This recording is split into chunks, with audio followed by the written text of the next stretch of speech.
गग्गा गुर के बचन ही मान, दोसर शब्द करो नहीं कान, तहां विहंगम कबो न जाई, औगा गई के गगन रहाई। गा अक्षर के माध्यम से सदगुरु उपदेश करते हैं, गुरु के बचन ही मान, गुरु के वचन को मानो। गग्गा गुरु के वचन ही मान। साहब कहते हैं गुरु के वचन को मानो, दूसर शब्द करो नहीं कान, और दूसरे शब्दों पर कान न दो। यहां गुरु वचन क्या है? गुरु नामधारी जो कहे वही वचन गुरु वचन है। तो गुरु नामधारी बहुत है, इसलिए बड़ा मुश्किल हो जाएगा। सच्चा गुरु कौन है, कच्चा गुरु कौन है, कोई सींग पूछ तो नहीं लगे रहते हैं। इसलिए गुरु वचन की पहचान श्री रामराज साहब ने दी। निर्णय बानी गुरुमुख हुई, निर्णय की बानी गुरुमुख है। 2 और 2 4 ये गुरुमुख वचन है। बच्चा भी कहे तो गुरुमुख वचन है। 2 और 2 5 बुजुर्ग कहे, गुरु नामधारी कहे तो भी गुरुमुख नहीं। इसलिए निर्णय वचन गुरुमुख है। गुरु पर भी कैंची है। कहा जाता है वह सभा शोभनी नहीं है जिसमें वृद्ध न हो, और वह वृद्ध शोभनी नहीं है जो विचारवान न हो। तो खाली सफेद बाल होने से कोई वृद्ध नहीं हुआ, शरीर से वृद्ध हुआ, विचारों से वृद्ध हो, विचार उसके संतुलित हो, तो वो वृद्ध माना जाएगा। साहब कहते गुरु के वचनों को मानो, गुरु वचन मानो, निर्णय वचन को मानो, विवेकवती वचनों को, बातों को मानो। दूसरा शब्द करो नहीं कान, और जो गुरु वचन के अतिरिक्त है उस पर कान न दो। गुरु वचन के अतिरिक्त क्या है? अनिर्णय वचन, काल्पनिक वचन, भ्रांत वचन, जो मनुष्य को बांधते हैं। आदमी को वचन बांधते हैं और खोलते हैं, दोनों हैं। मनुष्य में 2 महान शक्तियां हैं, एक मन की और एक वाणी की। पशु पक्षियों में मन की शक्ति बहुत सीमित है और वाणी की शक्ति तो बहुत ही सीमित है। चू पो पो जानवर कर लेते हैं थोड़ा, कुछ जानवर तो बिल्कुल ही आवाज उनकी होती है ही। मनुष्य में वाणी की शक्ति महान है और मन की शक्ति महान है,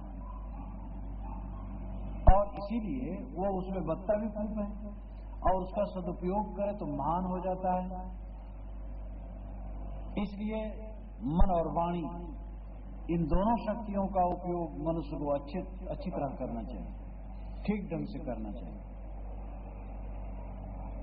वाणी से आदमी बधा, अनेक भ्रांत वाणियां, धर्म के नाम पर भी कितनी वाणियां हैं जो बंधन प्रद हैं। अनेक लोग हुए हैं, अपने अपने ढंग से वे अपनी अपनी बातें कहें। धर्म के नाम पर कितने जालसाज भी होते हैं, आज भी कितने हैं धार्मिक गुरु नामधारी जो बड़े जालसाज हैं, और उनकी बातों को मानो तो भटक जाओ। इसलिए दूसरे वचनों पर ध्यान न दो, गुरु वचन पर ध्यान दो। और गुरु वचन की कसौटी है निर्णय वचन। निर्णय वचन आप ये प्रश्न कर सकते हैं कि जब जिनको हम गुरु मानते हैं उन पर कसौटी लगाना है तो हमारी क्या अकल है हम गुरु वचन को समझ पाएं? प्रश्न तो सार्थक है, लेकिन ये पुनर्विचारणीय। अगर गुरु की बात आपको मान लेनी है और विचार नहीं करना, तो आखिर गुरु की बात को भी ग्रहण करने की आपकी बुद्धि होनी चाहिए। आपके पास बुद्धि नहीं होगी, गुरु की बात ग्रहण कैसे करोगे? इसलिए मनुष्य को चाहिए अपनी विवेक बुद्धि से वो गुरु को भी परखे, उसकी बात को भी परखे, और फिर आचरण करने योग्य का आचरण करे। जो आचरण करने योग्य न उसको उसका आचरण न करे। इसलिए उदार बनना पड़ेगा। और आदमी अगर निष्पक्ष हो, शास्त्र पक्ष न ले, परंपरा का पक्ष न ले, पुराने आदमियों का पक्ष न ले, अपने गुरु का पक्ष न ले, अपने अभिमान का पक्ष न ले, सारे पक्षों को छोड़कर और प्रकृति के गुणधर्मों को, विश्व सत्ता के नियमों को समझकर उनके आधार से वस्तुओं को समझने की चेष्टा करे तो सारा सार का निर्णय हो जाएगा। ये पता चल जाएगा गलत क्या है, सही क्या है। तो आदमी पक्षपात के कारण से गलत सही नहीं समझ पाता है। जहां मोह ज्यादा बढ़ जाता है गलत भी अच्छा लगता है, और जहां वैर हो जाता है वहां अच्छा भी गलत लगता है। गोस्वामी जी ने कहा, तुलसी बैर स्नेह दो रहित विलोचन चाय, सुरा सेवरा आदरई निंदई सुरसरी बारी। गोस्वामी जी कहते हैं कि बैर और प्रेम ये दोनों चारों आंखों के अंधे होते हैं। सुरा सेवरा आदरई, वाम मार्गी लोग शराब को आदर देते हैं, और निंदई सुरसरी बारी, और गंगा के पानी की निंदा करते हैं। वाम मार्गी कहते हैं कि गंगा की छींट पड़ जाएगा तो नरक होगा, गंगा जल का छींट पड़ जाए तो नरक होगा, और शराब पी करके 5 बार गिर पड़ो बदवास होकर के तो मोक्ष हो जाएगा। पीत्वा पीत्वा पुनः पीत्वा यावत पतित भूतले, पियो पियो खूब शराब पियो जब तक सर जमीन पर गिर न जाओ, और अगर 5 बार शराब पी पी करके गिर गए तो पुनर्जन्म ना विद्यते, फिर से पुनर्जन्म ना होगा। तो वाम मार्गियों के ख्याल से शराब तो मोक्ष का कारण है और गंगाजल नरक का कारण है। तो जहां हमारा वैर हो जाता है वो अच्छे को भी हम बुरा कहते हैं, और जहां मोह हो जाता है बुरे को भी अच्छा कहते हैं। मोह और वैर से अपने चित्त को बचा लेना, निष्पक्ष होना बहुत बड़ी बात है। बिना निष्पक्ष हुए सही निर्णय नहीं हो सकता, इसलिए निष्पक्ष होकर के वस्तु को समझने की चेष्टा करो।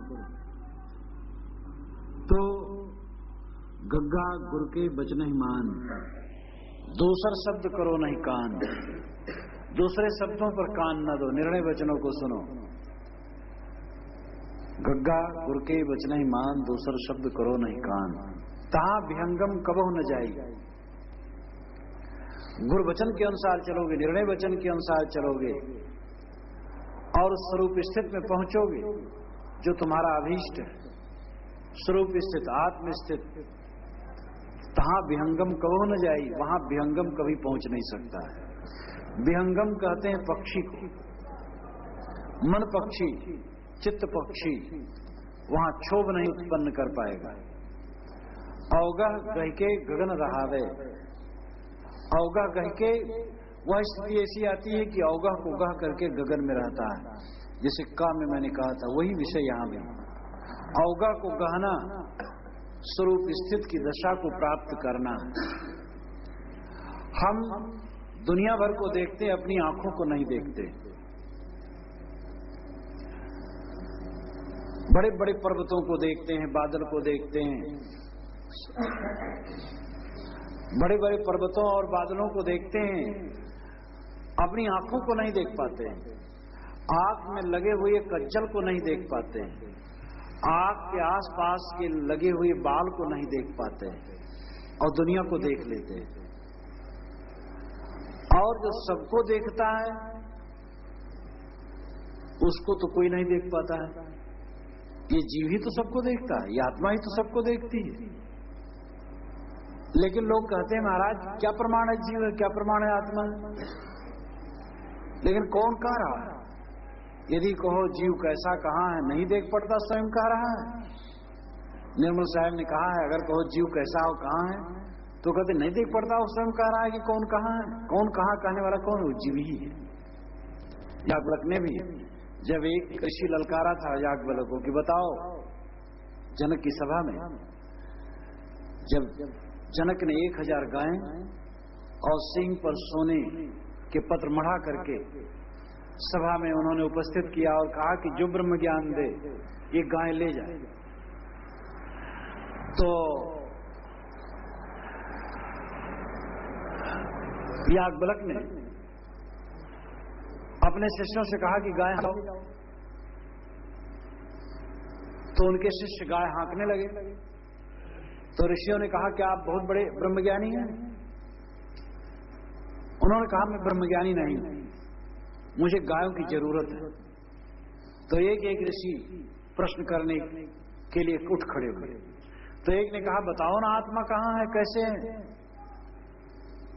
उन्होंने कहा आत्मा वही है जो सबको जानता है, जो श्वसन क्रिया से अपान, समान, व्यान, उदान इत्यादि प्राणों को गतिशील करता है, जो अपान को छोड़ता है, प्राण को ग्रहण करता है, जो सबका साक्षी है, सबका बोधा और मनता है, वही आत्मा है।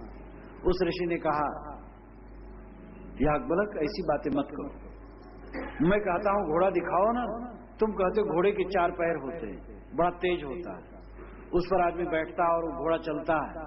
ये लक्षण तुम बता रहे, दिखाओ ना घोड़ा कहां, ऐसे आत्मा को दिखाओ ना। तो याज्ञवल्क्य ने कहा था, सबके देखने वाले, सबको देखने वाले को मैं कैसे दिखाऊं, जो सबको देखता है उसको कैसे दिखाऊं? आत्मा ही तो सबको देख रहा है, उसको कैसे दिखाऊं? तो निज स्वरूप अवगह वो अलग से पकड़ा नहीं जाता है। एक बार एक पंडित जी ने मुझसे पूछा था, उनके यहां मैं कई दिन रहा, तो मैं प्रातः बैठ जाता था चद्दर ओढ़कर ध्यान में। तो एक दिन उन्होंने पूछा, क्या महाराज अपने स्वरूप को आप ऐसे सामने करके देखते हैं? मैंने कहा कि गजब आप है, अपना स्वरूप कहीं देखा जाता है? अपना स्वरूप का मतलब है अपना सत्य, अपना आपा, वो अपनी चेतना है, उसको देखना नहीं, वो तो है ही है। जो कुछ देखा जाता है दृश्य है, उसको छोड़ा जाता है। ध्यान में जब बैठा जाता है तो जो कुछ देखने की क्रिया होती है उसको छोड़ दिया जाता है। सारा देखना जब बंद हो जाता है, देखना मतलब सोचना, जब सारा सोचना बंद हो जाता है तब अपने आप का अनुभव होता है। ये जो सोचना चलता है, जो मन चलता है, मन चलने के नाते जगत सामने रहता है, और मन जब चलना बंद कर देता है तब जगत खत्म हो जाता है, तब निस्वरूप का बोध होता है। वही अवगा को गहना, अवगा गई के गगन रहा।